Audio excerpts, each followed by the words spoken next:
여러분, 잠시 눈을 감고 상상해 보십시오. 새벽 2시 가족들은 모두 잠들었고 집안은 조용합니다.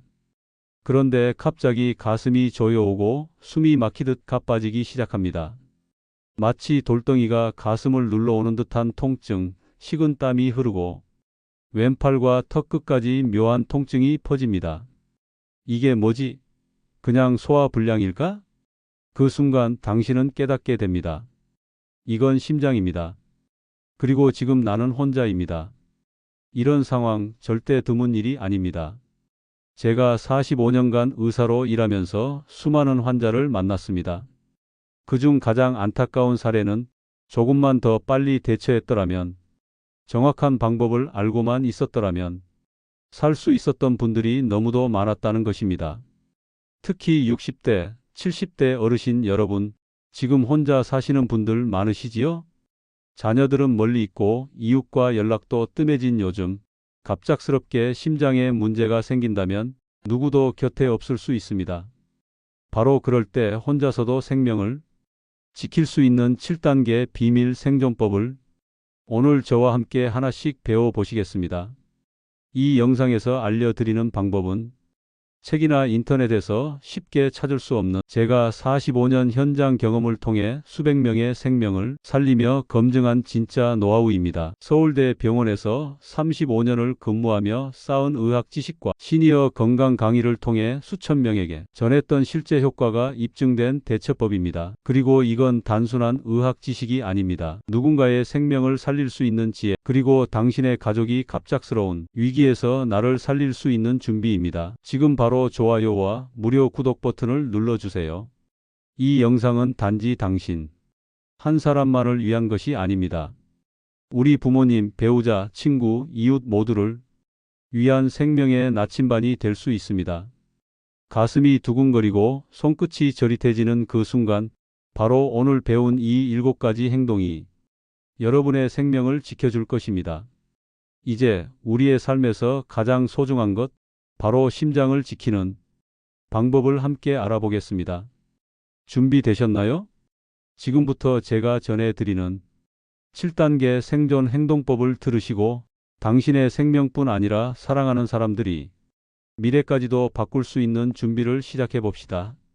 자, 함께 가시죠. 아이고, 이거 조금만 참으면 괜찮아지겠지. 일 다 끝내고 쉬면 괜찮아질 거야. 이렇게 생각하며 참는 분들, 우리 주변에 참 많습니다. 심지어 가슴이 답답하거나 숨이 차오르는데도 이 나이에 원래 이런 거지라며 대수롭지 않게 넘기기도 하시죠. 하지만 여러분, 바로 그런 태도가 생명을 위협할 수 있습니다. 심장이 보내는 작은 신호, 그것은 몸이 내게 건네는 마지막 경고일 수 있습니다. 지난해 제가 강의했던 지역에서 있었던 일입니다. 서울 은평구에 사시는 78세 박명자 할머니는 평소에도 부지런하신 분이셨습니다. 그날도 이른 아침 텃밭에 나가 상추를 따고 물을 주시다가 갑자기 가슴에 조이는 듯한 통증을 느끼셨다고 합니다. 그 순간 할머니는 좀 무리했나 보다, 쉬면 괜찮겠지 하며 계속 일하셨죠. 그러다 몇 분 뒤 몸에 힘이 풀리고 그대로 쓰러지셨습니다. 다행히 옆집 이웃이 마침 나와 있어서 바로 119에 신고했고 응급처치 덕분에 겨우 생명을 구하셨습니다. 하지만 안타깝게도 심장 근육은 크게 손상돼 지금도 정기적으로 치료를 받으며 생활하고 계십니다. 그날 박명자 할머니가 단 1분만 빨리 손에 쥐고 있던 물뿌리개를 내려놓고 그늘에 기대어 앉아 있었더라면 어쩌면 그 이후의 삶이 훨씬 편안했을지도 모릅니다. 이렇듯 우리가 흔히 말하는 참는 것이 심장에는 독이 될 수 있다는 사실 반드시 기억하셔야 합니다. 심장마비는 예고 없이 다가오지만 실제로는 몸이 먼저 조용히 신호를 보내기 시작합니다. 가슴 한가운데가 눌리는 듯한 압박감, 식은땀이 나고 숨이 차며 왼팔이 저릿해지는 느낌이 하나라도 느껴진다면 그 순간부터는 무조건 하던 일을 멈추는 것이 가장 먼저 해야 할 일입니다. 여기서 중요한 건 얼마나 빨리 멈추느냐입니다. 몇 분만 더, 조금만 더 참자고 하다가 골든타임을 놓쳐버리는 경우가 대부분입니다. 심장이 보내는 위험 신호는 절대 오래 기다려주지 않습니다. 따라서 어떤 상황에서든 가슴이 답답하거나 숨이 가빠오면 그 자리에 앉아 기대고 움직이지 마세요. 청소 중이든 밥을 하던 중이든 텃밭이든 심지어 화장실이든 멈추고 앉아서 안정을 취하는 것이 첫 번째입니다. 사람들은 말합니다. 위급 상황엔 침착하게 행동해야 한다고. 하지만 여러분, 침착함은 용기에서 나옵니다. 그리고 그 용기의 시작은 바로 멈추는 것에서 비롯됩니다. 무엇보다 중요한 건 여러분의 생명입니다. 이제부터는 마음속에 이렇게 기억해 주세요.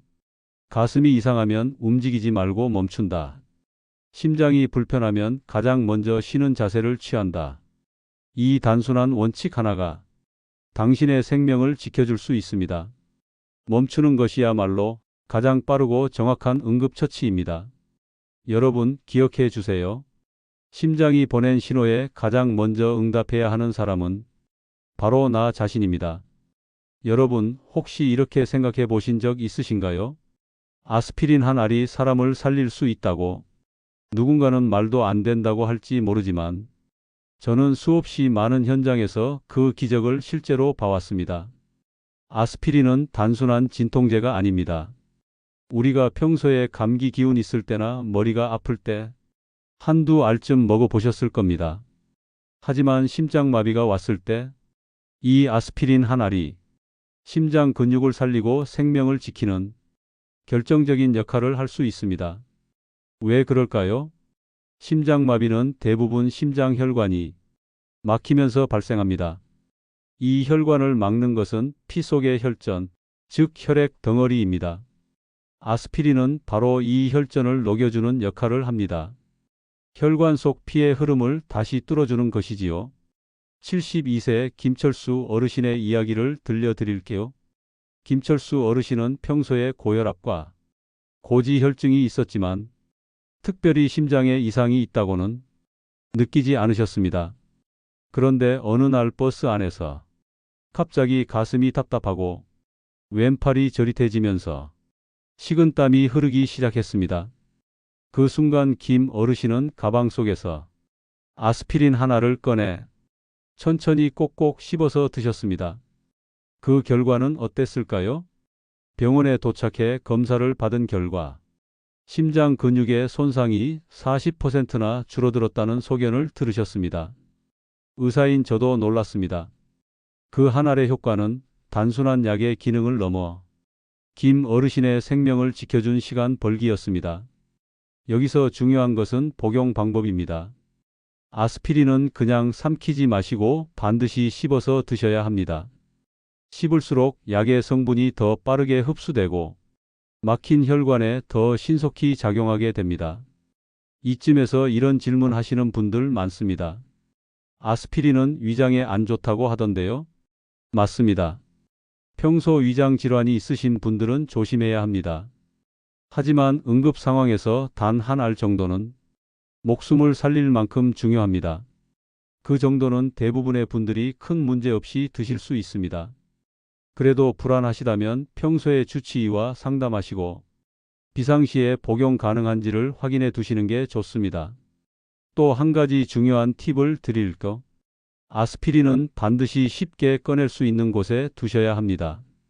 김 어르신처럼 가방 속도 좋고 집안 곳곳, 예를 들면 침대 옆, 주방 서랍, 화장실 선반에도 작은 약통에 나누어 두는 것이 좋습니다.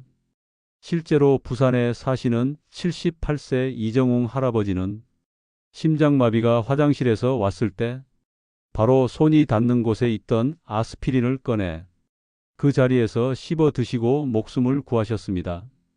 이처럼 아스피린은 평소에는 조용히 있다가도 가장 급한 순간 가장 결정적인 역할을 해주는 작고도 위대한 생명의 파수꾼입니다.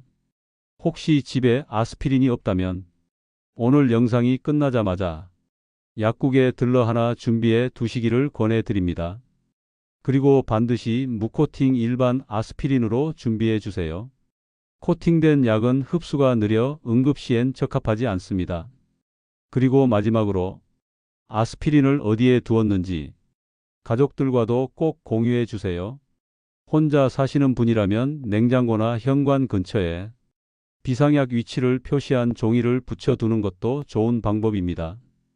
여러분, 우리가 삶을 살아가며 가장 중요한 것은 위험을 예방하고 위급한 순간엔 스스로 대처할 수 있는 지혜를 갖추는 것입니다. 아스피린 하나를 준비하는 이 작은 행동이 여러분의 생명을 그리고 사랑하는 가족의 삶을 지킬 수 있다는 것 꼭 기억해 주세요. 여러분, 갑자기 가슴이 아프고 숨이 차오르면 가장 먼저 누구에게 전화를 하시겠습니까? 많은 분들이 자녀나 남편, 아내, 형제에게 전화를 거십니다. 그 마음 너무나 잘 압니다. 두렵고 불안할 때 가장 먼저 떠오르는 사람은 가족이지요. 하지만 심장마비는 그런 마음에 여유조차 주지 않습니다. 가족에게 전화를 돌리는 그 몇 분이 생명을 좌우할 수도 있습니다. 우선순위는 분명히 해야 합니다. 가족은 두 번째, 가장 먼저 해야 할 전화는 119입니다. 서울 논현동에 사시는 이정희 할머니 이야기를 해드릴게요. 할머니는 어느 날 저녁, 갑자기 가슴이 조여오고 땀이 줄줄 흐르기 시작했습니다. 그 순간 급히 119에 전화를 하셨지만 놀란 마음에 논현동 은혜 아파트요 하고만 말씀하셨답니다. 하지만 여러분, 논현동에는 은혜 아파트가 무려 3군데나 있습니다. 결국 구급대원이 정확한 위치를 찾는데 10분이나 더 걸렸고 그 시간 동안 할머니는 혼자 고통에 떨며 기다려야 했습니다. 다행히 큰일 없이 병원에 도착하셨지만 의사로서 저는 그 상황을 듣고 너무 안타까웠습니다. 그래서 여러분께 꼭 당부드립니다. 119에 전화를 하실 때는 심호흡을 한번 하시고 천천히 또박또박 이렇게 말씀하세요. 심장마비 증상입니다. 주소는 서울시 강남구 논현로 12길 30 은혜아파트 101동 202호입니다. 이처럼 구체적으로 말해야 구급대가 바로 찾아올 수 있습니다. 정확한 주소, 아파트라면 동과 호수까지 되도록 상세하게 설명해 주세요. 또 한 가지 중요한 것은 어떤 분들은 119보다는 자식에게 먼저 알리고 싶은 마음이 큽니다. 하지만 심장마비는 1분 1초가 아깝습니다. 가족이 도착하기까지 기다리다 이미 상태가 악화되어 버리는 경우도 많습니다. 따라서 가족보다 먼저 전문적인 구조와 응급처치를 할 수 있는 119에 연락해야 합니다. 그리고 신고를 마친 후에 가족에게 짧은 문자나 메시지를 남기는 것이 좋습니다. 왜냐하면 긴 통화는 심장에 부담을 주고 호흡을 더 어렵게 만들 수 있기 때문입니다. 예를 들어 이렇게 간단히 쓰시면 됩니다. 119 불렀어요. 문 열어놨어요. 이 정도만 전달해도 가족은 상황을 알 수 있고 그동안 여러분은 조용히 안정된 자세로 기다릴 수 있습니다. 또 하나 팁을 드리자면 평소에 주소를 정확히 외우거나 스마트폰 메모장에 저장해 두세요. 심장이 아플 때는 머리가 멍해지기 때문에 자신의 주소조차 기억이 나지 않는 분들이 있습니다. 혹은 지갑이나 냉장고 문에 주소와 비상 연락처를 적은 종이를 붙여두시는 것도 좋은 방법입니다. 그리고 가능하시다면 스마트폰의 긴급 연락 설정 기능을 활용해 보세요. 단 몇 번만 버튼을 누르면 자동으로 119에 연결되고 미리 지정한 보호자에게도 위치와 함께 메시지가 전송됩니다. 이 기능은 생명을 지키는 데 정말 큰 도움이 됩니다. 여러분, 심장마비는 마음의 준비 없이 찾아오고 말할 시간조차 허락하지 않습니다. 그럴 때 우리가 할 수 있는 최선은 정확하고 빠르게 도움을 요청하는 것입니다. 첫 전화는 반드시 119. 이 원칙만 지켜도 많은 생명을 살릴 수 있습니다. 그리고 꼭 기억하세요. 당황하지 않고 심호흡을 하고 정확히 말하면 그 순간부터 생존의 시계는 멈추지 않고 돌아갑니다. 여러분의 생명은 단 하나의 전화로 지켜질 수 있습니다. 그 첫 전화를 올바르게 걸 수 있는 사람이 바로 여러분입니다. 여러분, 갑작스럽게 몸이 안 좋아졌을 때 도움이 바로 눈앞까지 왔는데도 문이 잠겨 있어서 들어오지 못한다면 그 얼마나 안타까운 일일까요? 심장마비는 시간이 생명입니다. 한 분, 한 초가 아까운 그 상황에서 구급대원이 집 문 앞에 서서 문 좀 열어주세요 하고 외쳐도 안에서 반응이 없고 문이 잠겨 있다면 결국은 강제로 문을 열어야 합니다. 그 몇 분이 바로 생사를 가를 수 있습니다. 실제로 그런 일이 있었습니다. 경기도 분당에 사시는 정기철 할아버지. 81세이신데 어느 날 갑자기 가슴 통증이 밀려왔습니다. 정 할아버지는 평소 경로당에서 들으셨던 강의를 떠올리셨고 즉시 119에 전화를 한 뒤 현관문을 열고 디지털 도어락 번호를 적은 종이를 문 옆에 크게 붙여두셨습니다. 그리고는 거실 소파에 기대 앉아 조용히 구급대원을 기다리셨습니다. 잠시 후 도착한 구급대원들은 문이 열려 있어 즉시 들어와 응급처치를 시작할 수 있었고 정 할아버지는 생명을 구하실 수 있었습니다. 만약 그때 문이 잠겨 있었다면 어땠을까요? 열쇠공을 부르거나 문을 부수는 데 걸리는 시간 동안 이미 중요한 골든타임은 지나가 버렸을지도 모릅니다. 많은 분들이 걱정하십니다. 그럼 문을 열어놓고 도둑이 들면 어떡해요? 맞는 걱정입니다.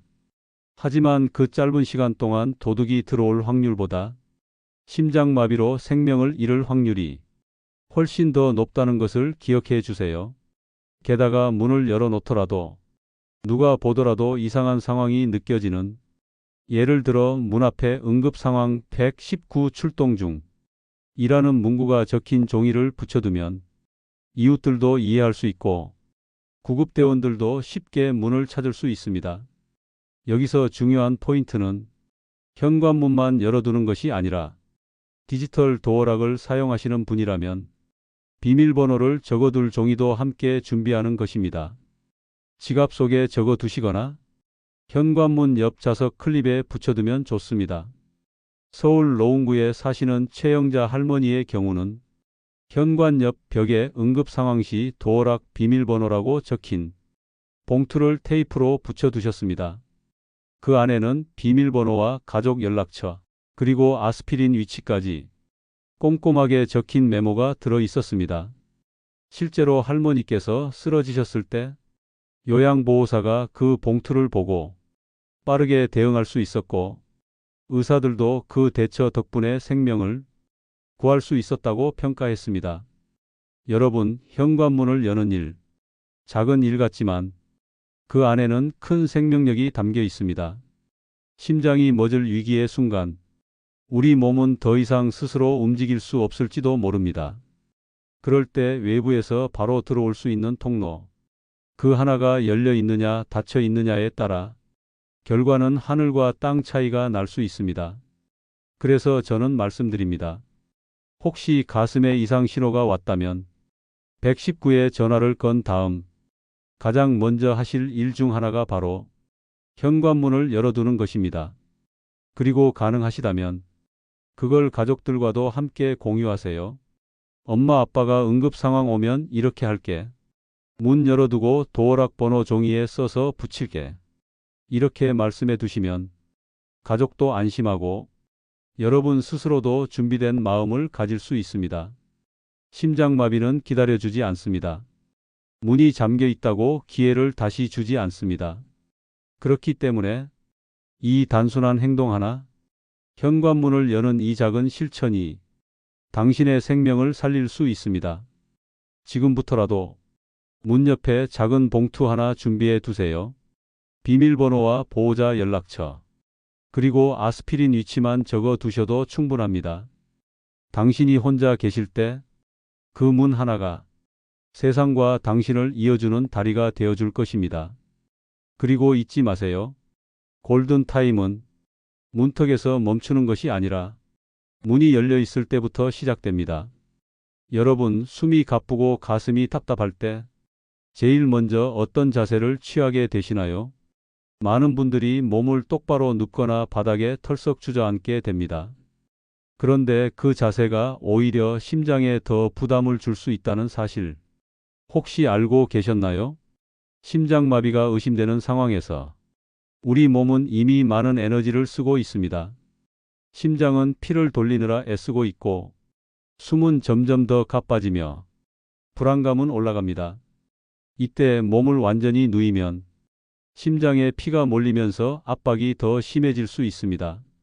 특히 호흡이 어렵고 가슴이 막힌 느낌이 드는 분들에겐 이 자세가 오히려 상태를 악화시킬 수도 있습니다.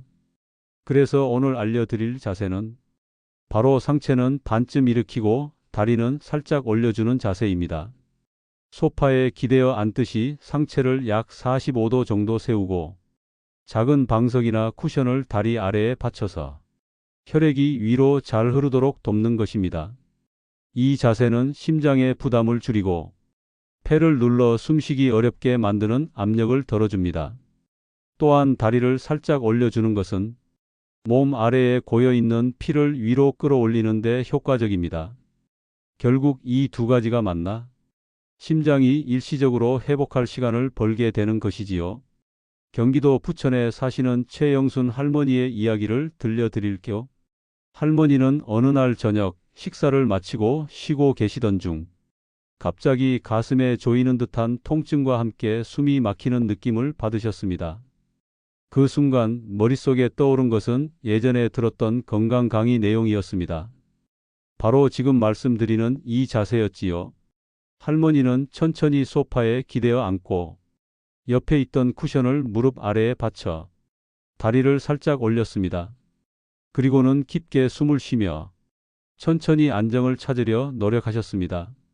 그 사이 남편이 119에 연락을 했고 구급대원이 도착했을 때 할머니는 의식을 잃지 않은 채 조용히 구조를 받을 수 있었습니다. 응급실에서 담당 의사는 이렇게 말했습니다. 이 자세가 아니었더라면 심장의 부담이 훨씬 컸을 것이고 그만큼 회복도 어려웠을 거라고요. 이처럼 자세 하나가 생사를 나누는 순간 정말 큰 차이를 만들 수 있습니다. 그렇다면 이 자세를 어떻게 기억해야 할까요? 간단하게 말해 앉지도 말고 눕지도 마세요. 딱 그 중간입니다. 침대나 소파에 기대고 상체는 약간 일으킨 채로 다리는 편안하게 살짝 올려주시면 됩니다. 무릎 밑에 작은 방석이나 두꺼운 수건을 접어 넣으면 좋고 기댈 수 있는 벽이나 가구가 없을 땐 벽을 등지고 앉아 상체를 뒤로 젖히는 것도 방법입니다. 또 중요한 팁 하나 드리자면 이 자세를 취하면서 천천히 숨을 쉬는 것도 매우 중요합니다. 4초 들이마시고 6초 내쉬는 호흡법을 함께 해주시면 산소 공급이 더 원활해지고 불안감도 줄어들면서 심장의 부담이 한층 더 줄어듭니다. 그리고 이 자세는 평소에도 연습해 두는 것이 좋습니다. 심장에 문제가 없어도 숨이 차거나 어지럽거나 가슴이 답답할 때 이 자세를 취해보는 습관을 들여보세요. 몸도 편해지고 무엇보다 응급 상황에서 침착하게 대응할 수 있는 훈련이 됩니다. 어르신 여러분, 우리 몸은 위험 신호를 내보낼 때 어떤 자세를 취하느냐에 따라 그 고비를 넘길 수도 넘기지 못할 수도 있습니다. 반쯤 눕고 다리를 살짝 올리는 이 자세, 작은 실천이지만 그 효과는 정말 큽니다. 혹시 지금 소파에 앉아 계시다면 한번 따라해 보시겠어요?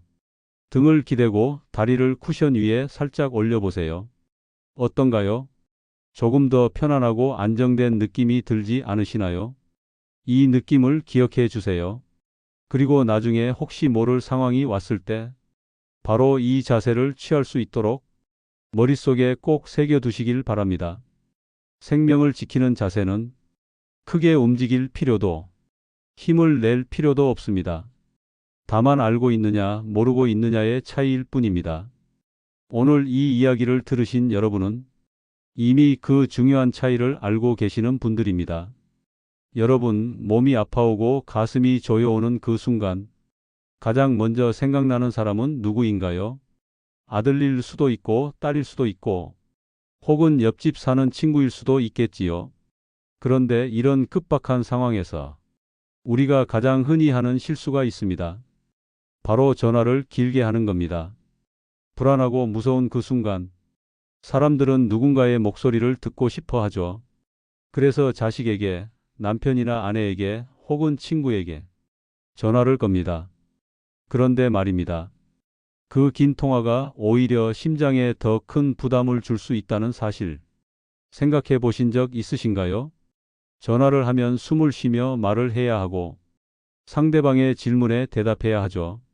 게다가 울컥한 감정이 올라오면 숨은 더 차고 가슴은 더 조여오게 됩니다.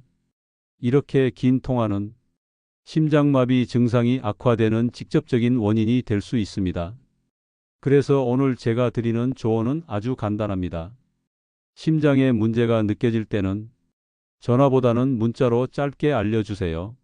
내용은 간단해도 괜찮습니다. 예를 들면 119 불렀어요. 현관문 열어놨어요. 이 정도면 충분합니다. 서울 송파구에 사시는 이명자 할머니 이야기입니다. 75세이신 할머니는 평소 건강에 큰 문제 없이 잘 지내셨지만 어느 날 새벽 가슴이 심하게 조여오고 땀이 줄줄 흐르기 시작했습니다. 그 순간 할머니는 딸에게 전화를 하려다가 전에 들은 건강 강의 내용이 떠올랐다고 합니다. 그래서 조용히 침착하게 119에 전화를 먼저 한 후 딸에게는 문자 하나를 남겼습니다. 가슴 아파요 119 불렀어요. 문 열어놨어요. 딸은 그 문자를 받고 바로 달려왔고 그 사이 구급대원이 집에 도착해 할머니를 병원으로 옮길 수 있었습니다. 의사는 말했습니다. 전화로 오랫동안 통화했더라면 응급처치 시기가 늦어졌을 것이고 회복도 그만큼 어려웠을 거라고요. 반면 비슷한 상황에서 통화로 시간을 보내다가 심장이 더 나빠진 분들도 적지 않습니다. 인천 연수구에 사시는 박종철 할아버지 이야기입니다. 77세이신데 증상이 왔을 때 아들에게 전화를 걸어 긴 통화를 하셨고 그 사이 상태가 급격히 나빠졌습니다. 구급차가 도착했을 땐 의식을 잃은 상태였고 결국 입원 기간도 길어지고 회복에도 시간이 오래 걸렸습니다. 이 두 사례를 보면 문자 하나가 얼마나 큰 차이를 만드는지 알 수 있습니다. 그리고 이 짧은 문자를 보내는 것도 미리 준비가 필요합니다. 예를 들어 가족이나 가까운 사람들과 사전에 이런 약속을 해두시는 겁니다. 내가 갑자기 아프면 문자로 알리게. 그때는 당황하지 말고 바로 대응해줘. 또는 스마트폰에 단축 문자 기능을 설정해 두는 것도 좋은 방법입니다. 상황이 오면 버튼 몇 번만 눌러도 미리 작성된 문자가 바로 전송되도록 해두는 것이죠. 혹시 스마트폰 사용이 어려우신 분들은 문자 내용을 종이에 써서 전화기 옆이나 지갑에 넣어 두시는 것도 좋습니다. 그 문장을 보고 그대로 입력할 수 있게 말이지요. 그리고 하나 더. 문자에 자신의 위치도 함께 적어두면 더욱 좋습니다. 특히 요즘 스마트폰에는 위치 정보가 자동으로 포함되는 기능도 있으니 그 기능을 활성화시켜 두시면 좋습니다. 만약 음성으로 말할 수 없을 정도로 힘들다면 최소한 문자를 보내고 그 다음에는 조용히 안정을 취하는 것이 무엇보다 중요합니다. 짧은 문자는 말보다 빠르고 정확합니다.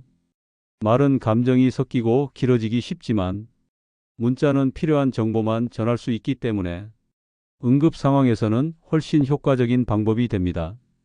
그리고 혹시 가족 중에 혼자 사시는 분이 있다면 오늘 이 이야기를 꼭 함께 나누어 주세요. 당신이 걱정하는 그분도 이 간단한 습관 하나로 생명을 지킬 수 있습니다. 지금 당장 가족들과 얘기해 보세요. 아프면 문자 보낼게. 이렇게 보내면 바로 응급실로 가줘. 작은 준비가 가장 소중한 생명을 지키는 길이 됩니다. 여러분, 심장이 보내는 위급 신호는 아주 짧고도 강력합니다. 그 순간을 잘 넘기기 위한 가장 좋은 방법은 조용히 안정된 자세로 간단한 문자 하나를 남기는 것입니다. 이제 여러분도 알고 계십니다. 전화보다 문자, 길게 말하기보다 짧게 알리기. 그 단순한 원칙이 당신과 사랑하는 가족의 생명을 지켜줄 수 있습니다. 4초 들이마시고 6초 내쉬세요. 여러분, 숨을 쉰다는 건 너무도 당연한 일이죠. 우리는 매일 아무 생각 없이 숨을 쉽니다. 그런데요, 심장에 문제가 생겼을 때 이 숨쉬기라는 행동이 생명을 지키는 열쇠가 될 수 있다는 걸 아셨나요? 심장마비가 시작될 때 우리 몸은 극심한 공포와 불안을 느끼게 됩니다. 심장은 빨라지고 숨은 거칠어지며 생각은 흐려집니다. 이럴 때 많은 분들이 패닉 상태에 빠지곤 합니다. 그런데 이럴 때일수록 천천히 깊게 의식적으로 숨을 쉬는 것이 무척 중요합니다. 오늘 알려드릴 호흡법은 매우 간단하지만 매우 효과적입니다.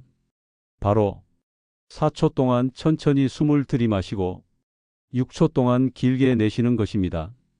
이 호흡은 단순히 심장을 편안하게 만드는 것에서 그치지 않습니다. 심장에 산소를 공급하고 혈압을 낮추며 과도한 흥분을 가라앉히는 데도 큰 효과가 있습니다. 부산에 사시는 최병철 어르신의 사례가 있습니다. 80세이신 어르신은 어느 날 혼자 집에서 TV를 보시다가 갑작스럽게 가슴이 조여오고 식은땀이 났다고 합니다. 순간적으로 당황하셨지만 예전에 들으셨던 건강 강좌에서 배운 호흡법이 떠올랐습니다. 그래서 어르신은 조용히 소파에 기대 입을 다물고 코로 숨을 천천히 들이마신 뒤 입으로 아주 천천히 내쉬었습니다. 속으로 숫자를 세며 하나, 둘, 셋, 넷 들이마시고 하나, 둘, 셋, 넷, 다섯, 여섯 내쉬기를 반복했습니다.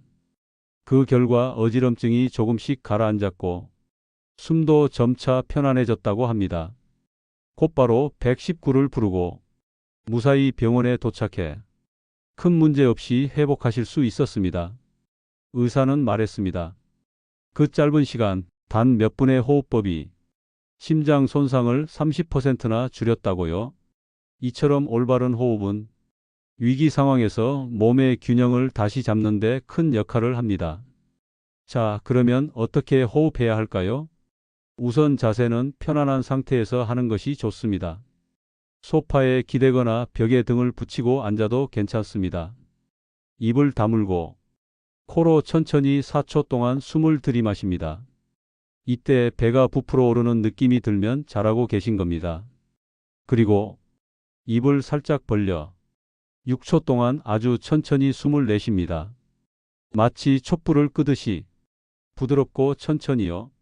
이때 중요한 건 속으로 숫자를 세며 호흡에 집중하는 것입니다. 하나, 둘, 셋, 넷. 하나, 둘, 셋, 넷, 다섯, 여섯. 이렇게 반복하다 보면 자연스럽게 몸의 긴장이 풀리고 불안도 가라앉게 됩니다. 혹시 이런 생각 드실 수 있습니다. 나는 평소 숨 쉬는 것도 버거운데 숫자 세며 숨 쉬는 게 가능할까? 하지만 걱정 마세요. 처음엔 어렵게 느껴지지만 몇 번만 해보시면 금방 익숙해지실 겁니다. 그리고 무엇보다 중요한 건 이 호흡법을 미리 연습해 두는 것입니다. 매일 아침 저녁 잠깐씩 연습해 보세요. TV 보시다가 광고 시간에 혹은 잠들기 전 침대에 누워서 짧게 3회만 해보시는 것도 좋습니다. 이렇게 습관을 들여두면 진짜 위급한 순간이 왔을 때 몸이 자동으로 기억해 자연스럽게 대응할 수 있습니다. 그리고 이 호흡법은 심장뿐 아니라 뇌 건강, 불면증, 혈압 조절에도 도움이 되는 것으로 알려져 있습니다. 심장마비뿐 아니라 긴장하거나 스트레스를 받을 때, 마음이 가라앉지 않을 때에도 이 호흡을 써보세요. 여러분, 숨 쉬는 건 우리가 태어나서 지금까지 쉬지 않고 해온 가장 기본적인 행동입니다. 그 기본이 가장 위급한 순간에 우리 몸을 살릴 수 있는 비밀 무기가 될 수 있다는 것, 이제는 꼭 기억해 두셨으면 합니다. 지금 이 순간 한번 따라 해보실까요? 하나, 둘, 셋, 넷. 하나, 둘, 셋, 넷, 다섯, 여섯. 조용히 눈을 감고 숨에만 집중해 보세요. 마음도 한결 편안해지고 몸도 가벼워지는 것을 느끼실 수 있을 겁니다. 그리고 잊지 마세요. 심장마비는 누구에게나 갑자기 찾아올 수 있습니다. 하지만 준비된 우리는 침착하게 조용히 이 호흡법 하나로도 골든타임을 지켜낼 수 있습니다. 지금부터라도 하루에 몇 번씩 이 호흡을 연습하는 습관을 들여보세요. 그 습관이 언젠가 당신의 생명을 구할 수도 있으니까요. 여러분, 오늘 영상에서 함께 배운 7가지 생존 행동과 준비 습관은 단순한 지식이 아닙니다. 위급한 순간 우리 자신과 사랑하는 가족의 생명을 지킬 수 있는 소중한 실천입니다. 기억하세요.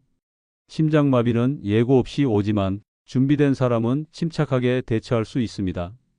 오늘 들으신 내용을 가족과 함께 나누시고 냉장고에 붙여두고 함께 연습해 보세요.